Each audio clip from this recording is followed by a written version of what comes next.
26 Oktober 2014 di Stadion Sasana Krida AAU Yogyakarta, sepak bola Indonesia ternoda. Sudah ternoda dan semakin ternoda.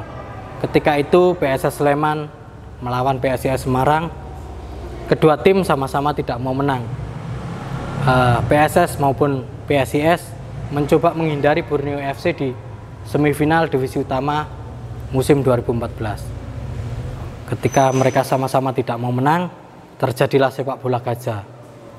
PSS menang 3-2, di mana gol pemain PSS melakukan gol bunuh diri, begitu pula dengan pemain-pemain PSIS Semarang. Lagi-lagi dari peristiwa seperti ini, pemain menjadi korban. Beberapa pemain akhirnya dihukum seumur hidup. Tapi aktor di balik itu semua tetap bebas melakukan aktivitas sepak bola.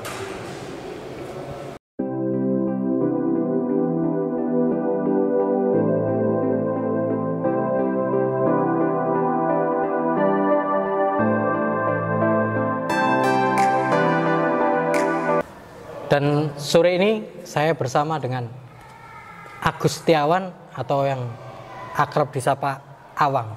Awang ini salah satu korban pemain yang waktu itu dihukum seumur hidup dan sampai sekarang masih dihukum seumur hidup. Selamat sore Awang. Selamat sore Mas. Terima kasih nih sudah mau memenuhi undangan Oma Bal-Balan. Ini sepuro nih ganggu waktu. Nggak apa-apa, santai. Slow ini. Ya, alhamdulillah masih.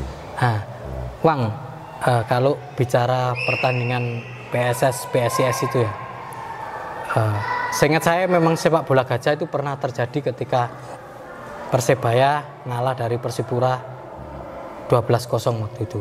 Nah, dari cerita Persebaya itu kan ada sesuatu yang disiapkan sebelum pertandingan. Nah, ketika PSS lawan PSIS itu malam sebelum pertandingan atau sehari sebelum pertandingan atau beberapa hari sebelum pertandingan, apa yang terjadi? Mengingat kembali ya intinya di situ. Yeah. Jadi sebenarnya para pemain, kalau pelatih saya tidak tahu, tapi para pemain itu tidak tahu dari awal akan adanya pertandingan. Itu hanya sekedar message-nya besok kita main, menang semifinal, main di Senayan.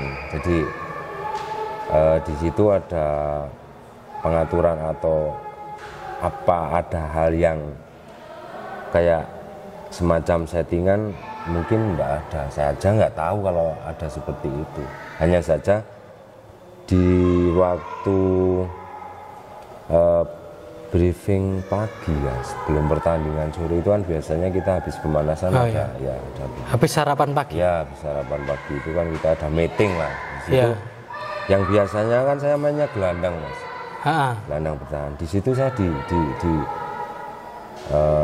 di plot untuk main stopper. Kan saya juga ngomong ke asisten waktu itu, yang nawarin saya kan asisten pelatih. Bukan pelatih. Bukan pelatih. Nah, Pak, saya kan belum pernah main di stopper, di back. Enggak apa-apa, ini kan juga kendalanya yang stopper lainnya itu yang Ade Christian cedera patah itu di Ngawi, terus yang Taji Prasetyo cedera juga, terus Waluyo Adelmun itu kayaknya udah kartu kuning 2 kali. Nah, dengan alasan itu tidak ada stopper, bahkan stopper itu saya sama Marwan yang notabene dua-duanya gelandang bertahan semua. Di situ kita ada pikiran ada posisi negatif, tidak ada, cuman betulnya kalau saya jalankan, ibaratnya pemain siapa sih yang tidak mau main kan gitu. Pikirannya cuma kita main besok semifinal. Bahkan saya sudah untuk angan-angan semifinal ke sana, saya udah juga arek nyari sepatu.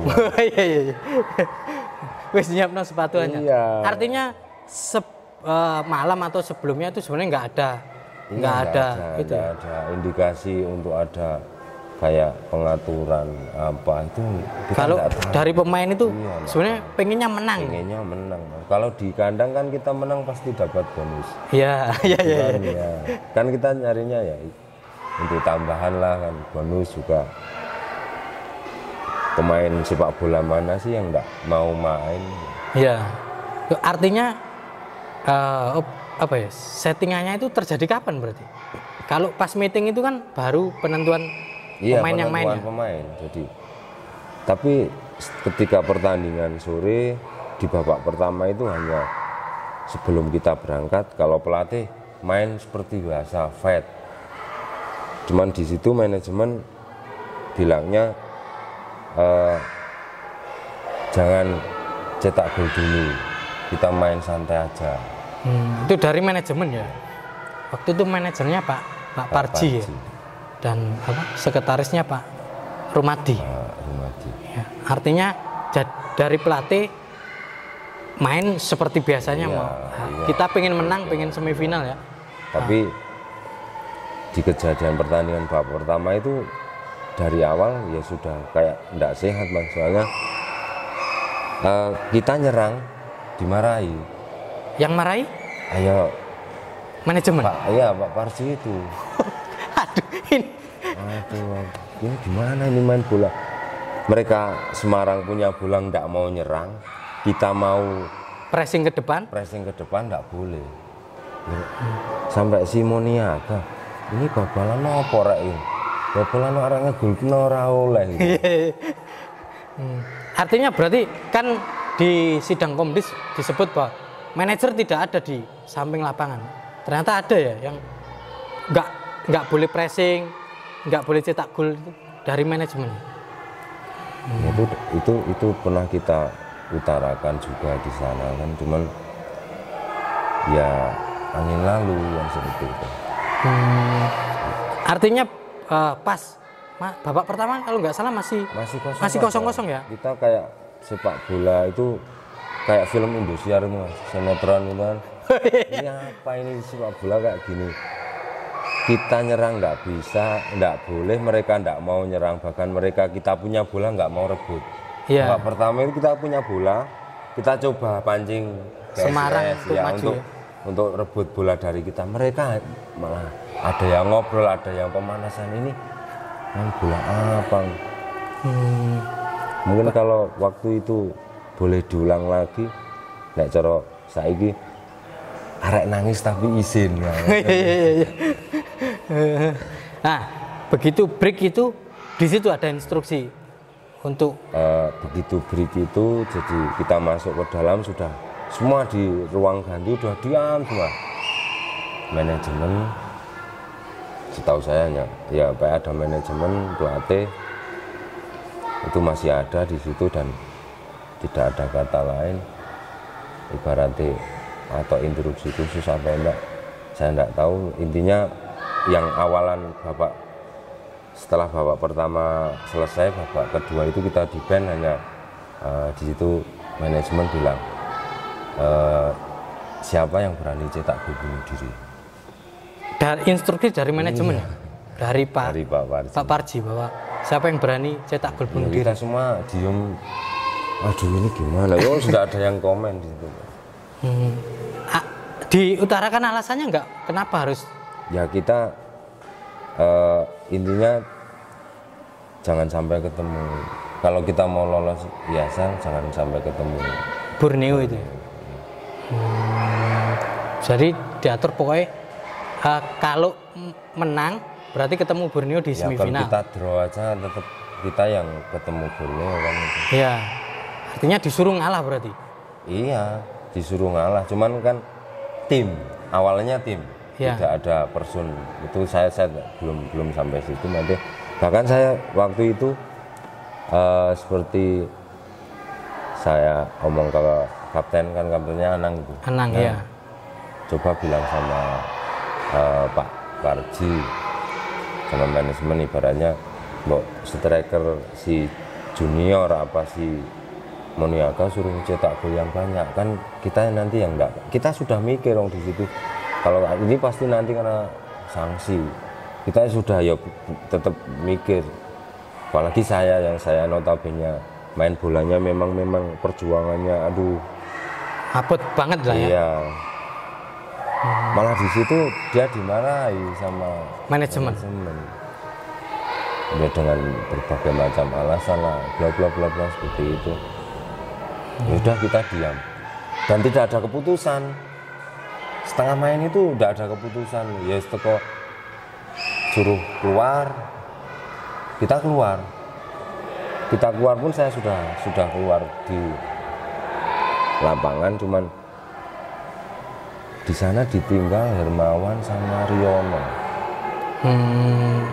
Sama Riono itu kiper cadangan. Ya. Yang kiper pertama kan si ini siapa? Grateo ya. Grateo. Iya. Kayaknya Grateo sama itu yaitu yang entah apa yang dibicarakan di dalam, setelahnya saya tidak tahu. Intinya kan pertandingan berjalan ya. Masih sama lah, intinya masih kayak babak pertama itu ya. Bahkan di video terlihat yang mereka cuman kayak gitu, yang kita ya kayak kita. Ya ibarat kata iki bal-balan nopo.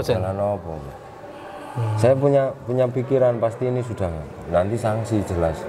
Misal saya melakukan hal yang buruk bukan karena diri saya pribadi kan, nanti dari tim pun nanti saya tetap kena imbasnya. Iya.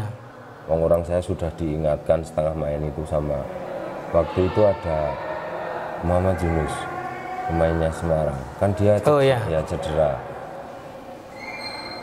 Saya sebelum masuk itu dia mengingatkan nanti kalau ada apa-apa jangan ikut-ikutan. Dia sudah ngomong gitu. Berarti dari pemain Semarang sebenarnya juga sudah tahu ya? Malah yang diingatkan dari Semarang ya? Saya diangkatkan malah dari Semarang. Kan Yunus teman satu main. Iya, dan Temanggung juga. Oh, siap. Pokoknya nanti kalau ada apa enggak usah ikut-ikut. Ya, saya udah bilang ya. Tapi enggak, ya kejadian itu kayak seperti apa ya? Mungkin takdir saya sampai gitu mas. Memang tadi saya. Nah itu kan sampai titik bahwa kan 3-2 ya. PSS salah satunya yang cetak gol ke gawang kan ya, awakmu ya, awang ya. Saya yang kedua. Nah itu waktu itu memang sengaja nendang ke gawang atau nggak ada kesengajaan? Yang tidak ada. Saya mau ibarat jenengan kata kan sudah pasti wong sejak gol pertama terjadi itu begitu pemain kiper diganti Riono. Iya. Dari saya lihat dari band pemain kita itu kalau tidak salah ada instruksi kayaknya bilangnya Hermawan nanti kalau Riono masuk supaya ada asisten apa-apa lempar topi itulah dia eksekusi si Hermawan. Eksekusi pertama kan Hermawan ya. Percobaan pertama tidak gol karena dihalang-halangi yang dari strikernya PSIS itu ya. Ini lucu ya. Ya pun kena hukuman seumur hidup ya. Padahal menghalang-halangi ya. Tapi kayaknya dia sudah bebas sekarang. Ini unik ya bahwa iya. Strikernya Semarang nggak mau ini. Gak mau. Percobaan yang kedua untuk Hermawan yang itu kan pertama enggak gol, yang kedua dibiarkan saja sama Riono belum. Setelah gol itu kita mulai dari Semarang kayak pengen balas itu, jadi kejar kita. Ya. Mau kejar bola mau balas mungkin seperti itu. Langsung semuanya maju gitu. Menjadi sangat semangat berbeda dengan yang sebelumnya. Ya itu mungkin sudah jalan Tuhan, kalau saya pikir itu jalan Tuhan juga, nanti jalan Allah. Bola kan saya di belakang sama striker dibuang ke belakang sebelah kanan kiper, itu pun di pojok hampir tembakan Cornell. Iya. Nah di situ di pikiran saya hanya yang penting bola ini jangan sampai kerebut Semarang. saya dikejar itu, kalau di video saya dikejar 2 orang itu. Wah, kan namanya orang sudah capek, frustasi. Karena ini sepak bola apa sebenarnya? Iya kan gitu. Itu pun saya enggak balik badan, enggak apa, cuma langsung lari, saya balik langsung saya tendang pakai kaki kiri yang notabene mungkin saya tidak punya kapasitas kaki kiri. Enggak punya keistimewaan di kaki kiri. Itu pun kalau teman-teman saya yang tahu. Arek iki kiwone metune 5 tahun pisan apa. Ibarat kata saya suruh baleni nendang kayak gitu lagi, mungkin Messi aja mungkin enggak bisa. Dengan posisi di kanan dengan kaki kiri bolanya kok bisa. Mungkin kalau kipernya ada, mungkin kena kipernya udah enggak tahu kemana itu, Mas. Jadi artinya nendang itu sebenarnya mau diumpan ke teman. Iya, mau diumpan ke teman. Wong bolanya enggak keras kok, bolanya duduk. Enggak ada yang menyelamatkan, akhirnya masuk ke gawang sendiri. Dan itu yang jadi momen kehancuran di sepak bola saya. Itu waktu gol itu berarti rasanya wis nggak karu-karuan. Wong begitu terjadi saya cetak gol yang kedua itu kan sudah di dalam hati itu udah kayak hancur karir saya. Hancur ini saya. Padahal waktu itu kan lagi masa keemas, ibarat masa keemasan saya di sepak bola, baru merasakan, walaupun situasinya ya jenengan tahu sendiri sepak bola Indonesia seperti apa, kita hanya mengikuti. Itu pun ya kadang sedih, kecewa, sakit, mau marah sama siapa, kalau sedih terlalu larut nanti anak istri mau dikasih apa kan gitu. Ini anak berapa? Saya mau 3. Wih, hakem. Karena nggak ada karena aktivitas. pandemi ya, karena pandemi di rumah terus mungkin kan. Bang, setelah pertandingan itu manajemen ngomong nggak sesuatu ke para pemain, termasuk ke Awang dan ya Hermawan kan, sama Riono, yang 3 pemain PSS yang dihukum seumur hidup kan itu kan. Ya, itu. Ada omongan nggak dari manajemen waktu itu? Jadi gini Mas, untuk sebelum Pak Parji, Nyun Sewu kan Pak Parji sudah almarhum ya. Jadi ngomong ke, enggak apa-apa ya. Iya. Ini hanya flashback sebentar. Sebelum Pak Parji enggak ada itu kan saya pamitan, karena saya juga tadinya di Openi, tapi ya saya kerjanya di Sembada. Ya. Itu pun ya enggak jelas tentang apa kewajiban. Kalau kalau kewajiban kerja saya kerja, HE kurang begitu jelas. Katanya mau dikasih kompensasi ataupun apa, nyatanya tidak ada. Dan ibarat saya dapat uang, yaitu memang hak saya, kontrak klausul kontraknya dulu, begitu. Iya, dulu kan masih 3 atau 4 bulan gaji yang belum dibayarkan. Itu pun dicicil sama Pak Parji dari sedikit. Pas waktu itu saya pas barengan buat rumah. Mungkin kalau orang yang enggak tahu Mas, enggak tahu permasalahannya, taunya saya dapat uang banyak.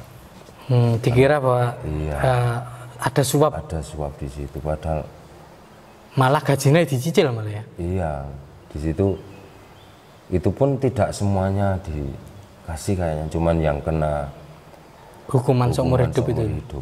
Itu pun untuk Hermawan ataupun Riono ada apa-apa saya itu juga tidak tahu. Intinya hanya saya yang penting di hak saya, karena memang saya waktu itu butuh. Tapi kalau orang yang tidak tahu, dikiranya dapat uang, ada suap itu tadi, padahal tidak ada. Tidak ada. Bang, Rp1.000 pun. Waktu di komdis itu kenapa tidak diungkapkan semuanya? Dalam artian kan di sidang komdis itu kan disebutkan bahwa tidak ada manajer di situ. Kalau nggak salah kan yang disalahkan Able ya. Yang itu memang ada instruksi begitu nggak boleh ngomong cerita blak-blakan ke Komdis atau seperti apa? Ya nyatanya kan gini Mas, maksudnya waktu sebelum kita berangkat ke Jakarta kan pastinya kita kumpul dulu di situ. Ya. Sama Pak Parji, dan Pak Parji memberikan hal. Intinya saya dijanjikan, Bian, dulu kamu bisa main bola, saya usahakan nanti kamu bisa main bola lagi. Jadi yang bertanggung jawab penuh sebenarnya maunya intinya dulu Pak Parji yang mau bantu saya.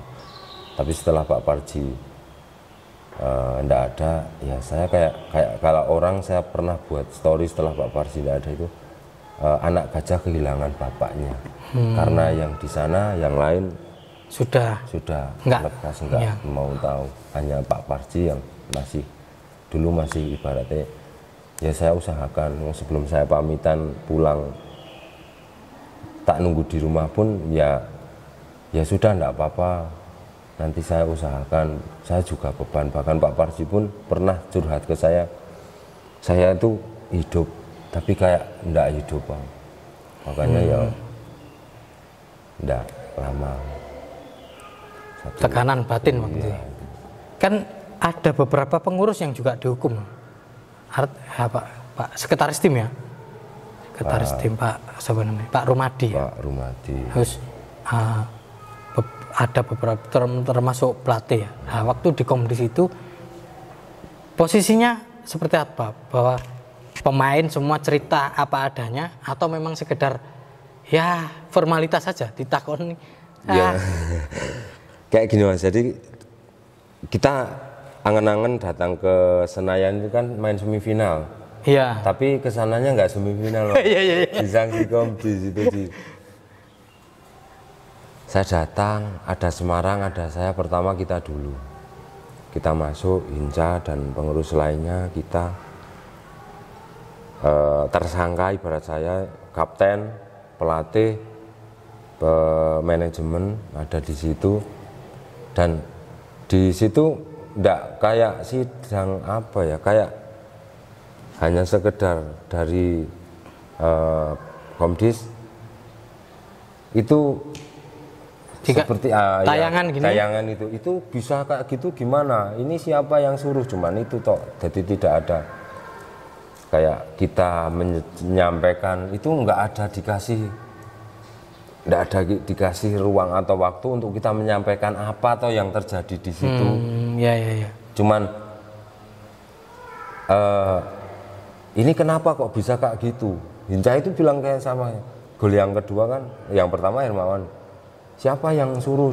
Dan di situ mungkin Hermawan sudah diinstruksikan dan untuk bilang ableh ataupun apa, saya juga, cuman saya tahu, cuman kan saya tidak terlalu mau memojokkan seseorang kan. Saya kan tidak mau. Intinya di situ, kenapa kamu bisa cetak gol seperti itu? Saya sudah bilang tidak ada unsur kesengajaan Pak di situ. Dan murni karena itu apa ya, lengarani Mas. Sebenarnya tendangan itu ke teman, ternyata sama teman dibiarkan dan itu pun tidak ada apa, orang digubris cuma. Terus yang suruh siapa? Ya tidak ada yang suruh, soalnya saya memang tidak ada niatan mencetak gol bunuh diri. Ibaratnya saya punya karir, saya punya pekerjaan, masuk pekerjaan saya mau matikan sendiri. Ya namanya orang gila loh. Kita punya penghasilannya ditutupi dengan sendiri kan, dengan segala perjuangan saya meniti karir yang dari memang tidak bisa main bola jadi pemain bola. Itu segala macam rintangan hal sudah saya jalani kalau itu. Terkadang ya sedih juga Mas. Bawang, setelah dihukum 1 tahun itu, rasane neng hatimu terus di keluargamu ya apa notone? Wis apa ya, menutup diri atau apa yang ekspresimu waktu itu yang apa ngaran ini? Wis begitu ngerti dihukum gitu? Seminggu, 1 minggu pertama, Gak iso 2 mangan? minggu, ya kacau Mas. Bahkan orang tua, istri, ya saya terima kasih sama orang tua.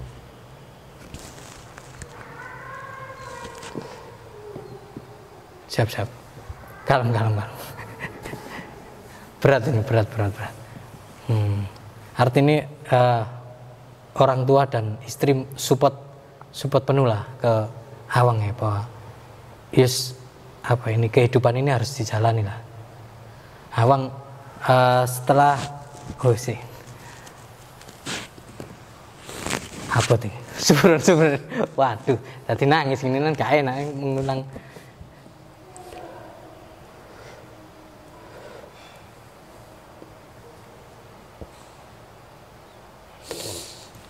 Oke Mas. Berat ini memang ini masa-masa berat ini. Tuntas kan.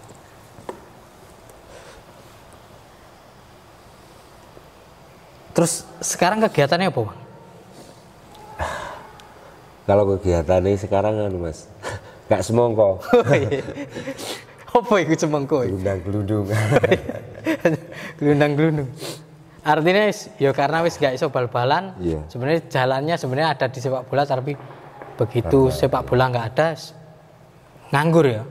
Kalau keinginan kuat masih ada, cuman ya kendalanya di situ Pak. Masih hukumannya tadi. Sebenarnya masih pengen main ya. Artinya berarti untuk nyalurkan sepak bolanya tarkaman berarti. Iya, untuk saat ini ya bahkan kalau dulu gini ada dulu gini Mas. Kalau dulu karir hidup saya itu sepak bola. Sepak bola, hidup saya adalah sepak bola. Tapi untuk sekarang sepak bola untuk hidup kalau saya.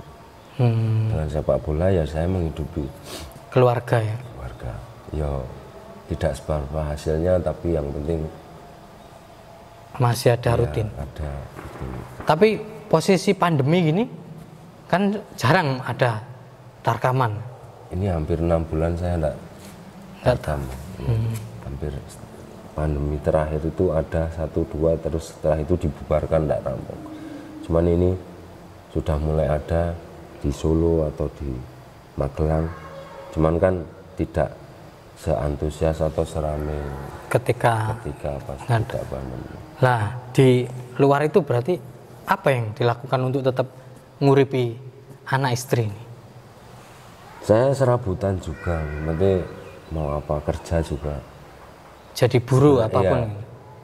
Banyak teman yang nawarin saya kerja, tapi terus terang saya belum bisa move on dari sepak bola. Ya karena beban yang saya tanggung itu di sepak bola Gajah ini kan mungkin kalau nggak bebas ya. Sampai nanti saya mati. Mungkin ini pesan lah buat pengurus PSSI kan, hal-hal seperti ini kan yang jadi korban tetap pemain. Ini juga buat teman-teman pemain yang lainnya lah. Ini bisa jadi pelajaran yang apa yang terjadi ini sebenarnya bukan bermaksud glorifikasi kejadian sepak bola Gajah ya, bahwa ini tayangan ini mungkin buat kita berkaca diri bahwa ketika melakukan hal-hal seperti ini korbannya tetap pemain yang ngatur semuanya. Ya bebas-bebas saja. Buktinya ya kita tahu PSIS orang-orang yang di balik PSIS juga tetap jalan aja. Yang di PSS-nya tetap jalan, tapi pemain tetap jadi korban. Mungkin ini pelajaran buat teman-teman yang lainnya lah. Oh ya Bang, sebelum nutup ini, harapan besarmu ya sampaikan aja buat pengurus PSSI. Mungkin mau ya hukuman ini sudahlah dicabut karena rasanya masih tetap pengen hidup di sepak bola itu. Apa harapannya? Ya yang mesti siapa tahu dari kepengurusan PSSI yang baru bisa memberikan pengampunan lah untuk saya agar saya bisa lepas dari beban ini, beban yang mungkin saya tidak lakukan sepenuhnya itu memang kesengajaan kan tidak ada. Saya hanya korban dan saya hanya wayang waktu itu. Jangan sampai nanti kalaupun saya tidak masalah, tapi kalau anak-anak saya itu kan pasti nanti, apalagi anak saya suka sepak bola juga, bahkan kemarin juga ikut Popda. Mungkin kalaupun dihapus ini bukan untuk awangnya ya, bahwa untuk anaknya, bahwa biar beban ini tidak ditanggung seumur hidup, apalagi ditanggung juga anak-anaknya nanti. Ya, mungkin ini pesan lah buat PSSI. Ini ada seperti ini. Ini sepertinya ini kasus PSSI ini dilupakan. Mungkin Pak Ketum, Exco, apalagi Exco-nya ada, ya saya tegaskan, Exco-nya ada yang dari PSIS Semarang kan. Ayolah dibantu teman-teman, dan ini pelajaran buat semuanya. Jangan mengulang seperti ini. Terutama pemain, kalau ada hal seperti ini, beranilah tolak. Oke, kalau gitu. Terima kasih banyak Awang. Sudah mau berbagi di sini. Semoga harapannya apa yang disampaikan hari ini bisa didengar oleh pengurus PSSI, juga bisa didengar oleh pemain yang lainnya dan juga teman-teman supporter. Semoga ya bukan untuk Awang tapi untuk semuanya, nggak ada lagi kejadian-kejadian seperti ini. Tetap nikmati obrolan di Oma Bal-Balan. Selamat sore.